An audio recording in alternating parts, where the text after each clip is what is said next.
स्त्री म्हणजे संस्कृती, स्त्री म्हणजे जन्मदाती, स्त्री म्हणजे संस्कृती, स्त्री म्हणजे जन्मदाती, स्त्री म्हणजे नाविन्याचा वसा, स्त्री म्हणजे घराचे घरपण, अशा या स्त्रीला माझा मानाचा मुजरा, मानाचा मुजरा. खरं तर आज 8 मार्च सकाळपासून शुभेच्छांचा वर्षाव होतोय. असं वाटतंय की आज माझा जन्म झाला असावा, जसं की आज माझा वाढदिवस. मग कुठेतरी प्रश्न पडला की हा 8 मार्च नेमका आहे तरी काय? ह्या 8 मार्च दिवशीच का जागतिक महिला दिन म्हणून साजरा केला जातो? अहो, एकच दिवस का महिलांच्या स्वातंत्र्यासाठी, महिलांच्या कर्तृत्वाचं गुणगान गाण्यासाठी. हो, किती खंताची गोष्ट आहे ना.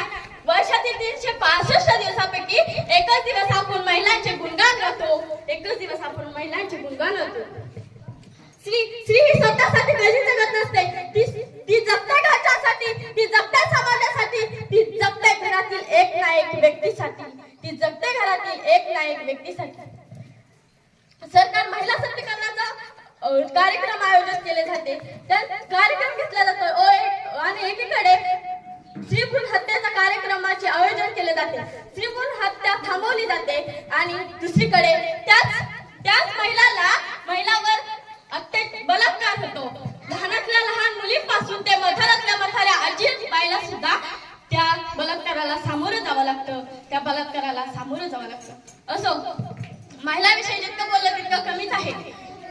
वेळेच्या बंधनात सर्वजण अडकलेले असतात, मी तरी कशी सुटणार? इथे ऐकणारे खूप आहेत, बोलणारे खूप आहेत, म्हणून शेवटी जाता जाता एवढेच म्हणते, ज्योतिबांची ती क्रांती ज्योती सावित्री, ज्योतिबांची ती क्रांती ज्योती सावित्री, त्यागाची प्रतीक ती शुभाची जिजाई, त्यागाची प्रतीक ती शुभाची जिजाई, भीमरावची सावली ती रमाई, भीमरावाची सावली ती रमाई, रणांगणावर रडली ती राणी लक्ष्मीबाई, रणांगणावर रडली ती राणी लक्ष्मीबाई. धन्यवाद.